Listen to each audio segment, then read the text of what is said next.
Baiklah anak-anak, kita mulai pembelajaran hari ini ya. Assalamualaikum warahmatullahi wabarakatuh. Waalaikumsalam. Bagaimana kabarnya hari ini? Alhamdulillah sehat. Untuk mulai pembelajaran hari ini ya, kita awali dengan berdoa. Mari teman-teman, sebelum belajar kita membaca. Selanjutnya untuk pembelajaran hari ini kita akan menyanyikan lagu kebangsaan Indonesia ya. Hiduplah Indonesia Raya. Indonesia tanah airku, tumpah darah. Terima kasih Bunda Regina ya yang sudah memimpin lagu kebangsaan Indonesia Raya.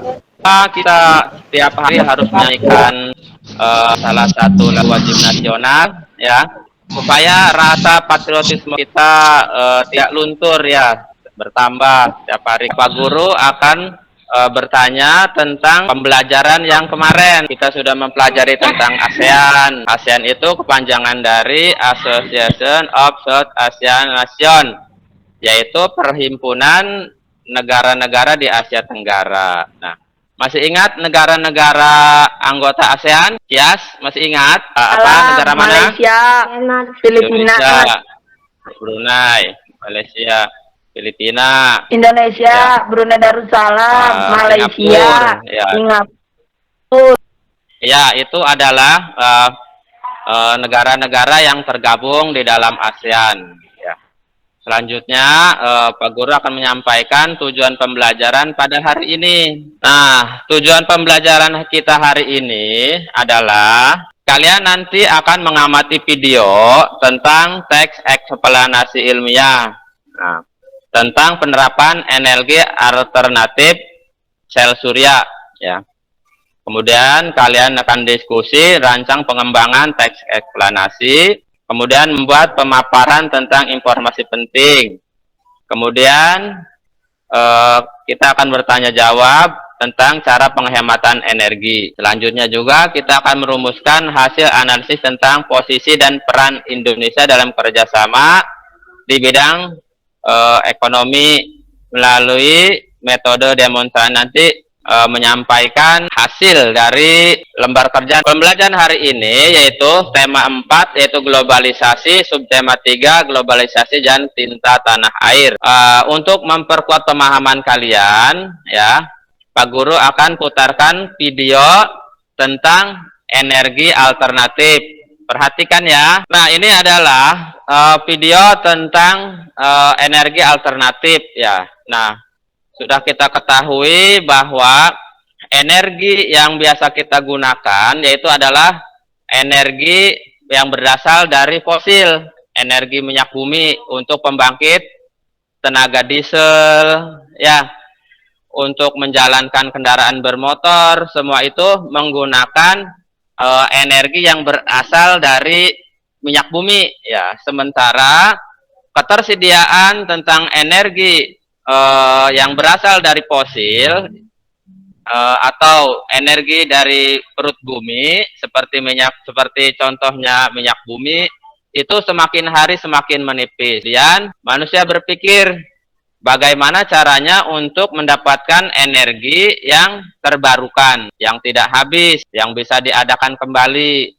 Contohnya yaitu tentang penerapan energi alternatif tenaga surya. Energi alternatif tenaga surya itu menggunakan sel yang akan digabungkan dengan akumulator, kemudian dari akumulator itu akan disalurkan ke rumah tangga, ke industri ya. Nah, selain dari sel surya, itu masih banyak lagi energi alternatif ya. Contohnya pembangkit listrik tenaga air. Waduk Jatiluhur itu adalah salah satu pembangkit listrik yang menggunakan tenaga air. Kemudian, selain energi air, ada juga energi yang menggunakan tenaga angin ya, menggunakan kincir angin yang dihubungkan dengan turbin ya. Kemudian energinya masuk ke akumulator, kalau kita biasa sebut aki ya, jadi ditampung energinya yang kemudian alirkan untuk kemudian kita pergunakan listriknya. Di situ nanti bisa untuk menggunakan alat-alat rumah tangga, contohnya televisi, radio, kulkas, mesin cuci, ya. Semua itu menggunakan listrik. Kemudian selain energi, tenaga matahari, ya, tenaga air, ada juga yang namanya energi biomasa. Energi biomasa itu dari tumbuh-tumbuhan, kemudian dipadatkan menjadi sebuah bahan bakar. Bahan bakar ini ramah lingkungan, kemudian pengadaannya juga bisa diadakan kembali. Tidak seperti energi yang berasal dari minyak bumi, ya. Kalau sudah habis, maka ya susah, harus mencari ke tempat yang lain. Nah, selanjutnya sebelum kita masuk ke materi, tadi coba sebutkan selain tenaga surya, energi alternatif selain tenaga surya apa saja tadi, Bintang? Kias?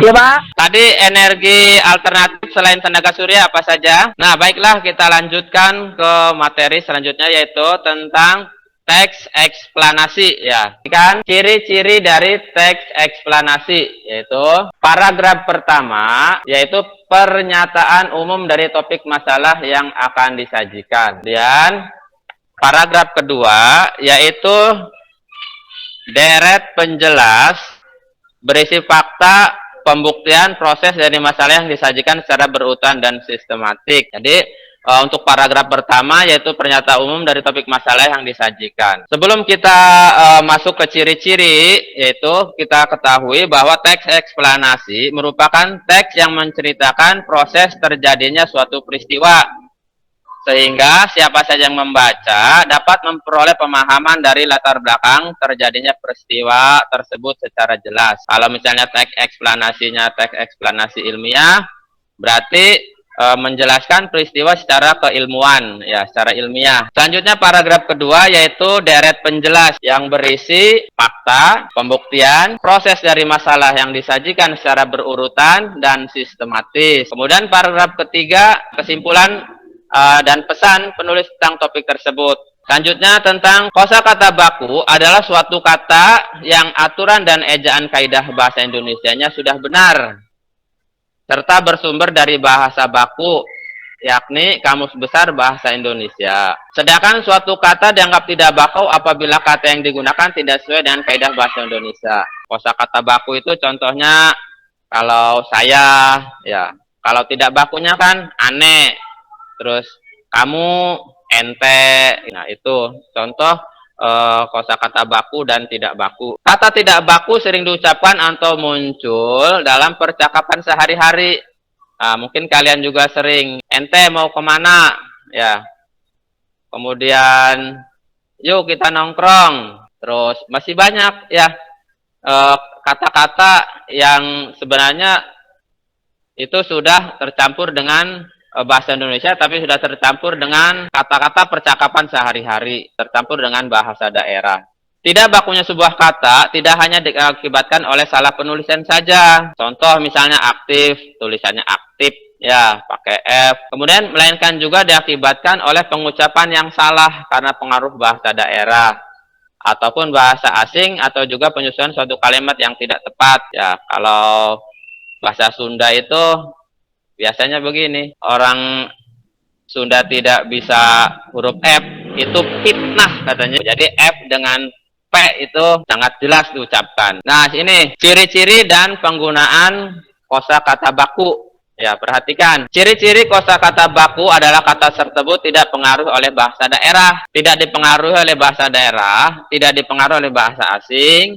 Bahasa yang digunakan sesuai konteks kalimat serta tidak rancu. Katanya jelas, kalimatnya jelas. Saya pergi ke pasar, contohnya. Nah, itu kan kalimat baku. Tapi kalau berangkat ke pasar, nah itu sudah tidak baku lagi. Nah, di sini penggunaan kosakata baku antara lain yaitu yang pertama membuat surat dinas, surat edaran, dan surat resmi lainnya. Kemudian membuat laporan. Membuat laporan itu harus menggunakan kata-kata yang baku. Kemudian membuat karya ilmiah, membuat nota dinas, membuat surat lamaran pekerjaan. Kemudian saat musyawarah atau diskusi, ya untuk menghargai peserta lain, ya kita gunakan kata-kata yang baku. Kemudian surat menyurat antar organisasi, instansi, dan lembaga dan lain sebagainya. Contoh kosakata baku dan perubahannya menjadi kosakata tidak baku. Perhatikan, ini contoh kosakata baku dan perubahannya. Perhatikan, Bintang,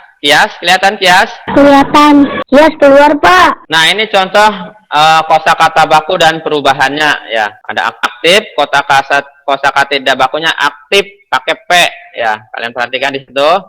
Pakai F, ada yang pakai P. Pasif pakai F, kosakata bakunya. Nah, kosakata tidak bakunya pakai P. Nah, baiklah, sekarang kalian membaca tentang energi alternatif tenaga surya. Silahkan dibaca. Pak Guru kasih waktu sekitar 7 menit. Sudah? Kalian baca? Sudah? Sudah dibaca? Nah, setelah kalian membaca teks tersebut, ya, kalian tulis di LKPD yang sudah Pak Guru bagikan. Sudah ada, Bintang? Nah, kalau sudah, kalian tulis di sini 5 buah kosakata baku yang ada di dalam teks yang tadi kalian sudah baca. Kemudian apa yang dimaksud dengan panel surya? Ya. Pak Guru kasih waktu sekitar 10 menit untuk mengerjakan. Ya, silahkan dikerjakan. Silahkan berdiskusi dengan teman kalian, ya. Sudah, sekarang coba bacakan hasilnya, Kias. Nomor 1, tuliskan 5 buah kosakata baku yang ada di dalam teks di atas. Energi, program, Ya. surya, listrik, Ya. dan proyek. Nah, ya, pinter. Ya. Ya, seperti itu. Kemudian yang nomor 2-nya, apa yang dimaksud dengan panel surya? Panel surya adalah alat yang menyerap energi matahari dan diubah menjadi energi listrik. Iya, pinter. Jadi panel surya adalah energi alternatif yang memanfaatkan energi matahari untuk diubah menjadi energi listrik. Ya, seperti itu. Ya. Nah, sekarang kita lanjutkan ke materi selanjutnya. Ya, Pak Guru akan share screen lagi. Ini adalah gambar atau skema dari panel surya, ya. Pak Guru akan terangkan sedikit. Yang pertama ini kalian lihat di HP kalian, coba, ya. Ini adalah namanya sel surya, ya. Panel surya yang menampung matahari ini, ya. Kemudian diubah menjadi energi listrik, ya. Nah, energi listrik ini akan ditampung ke electric box system, ya. Di sini berisi akumulator atau aki, ya. Biasanya aki kering untuk menyimpan arus listrik. Kemudian dari akumulator, dari aki ini kemudian didistribusikan ke seluruh alat rumah tangga. Di sini ada lampu, ada radio, ada televisi. Nah, mungkin kalau di rumah kalian juga ada kulkas. Nah, itu bisa memanfaatkan energi listrik yang berasal dari energi matahari. Kita ketahui bahwa energi listrik yang kita gunakan sekarang ini adalah berasal dari tenaga diesel. Ya, itu menggunakan bahan bakarnya solar. Bahan bakar solar itu sangat terbatas ketersediaannya di alam. Ya, baiklah anak-anak, itu tadi adalah pembelajaran kita hari ini, yaitu tentang tema 4, subtema 3, yaitu tentang globalisasi dan cinta tanah air. Ya. Nah, Pak Guru akan bertanya nih, ya. Apa yang dimaksud dengan panel surya? Energi alternatif yang memanfaatkan energi matahari untuk menjadi energi listrik. Oh iya, pinter. Ya, yang dimaksud dengan panel surya adalah energi alternatif, yaitu yang mengubah energi matahari menjadi energi listrik. Tadi Pak Guru sudah sampaikan, yaitu tenaga air. Ya, energi tenaga angin itu adalah energi-energi yang terbarukan. Untuk pelajaran besok, yaitu kita akan belajar tentang bagaimana kita mencintai produk dalam negeri. Nah, untuk pelajaran hari ini, Pak Guru cukupkan. Kias, pimpin doa Kias ya. Mari teman-teman, sudah belajar kita membaca doa. Wassalamualaikum warahmatullahi wabarakatuh.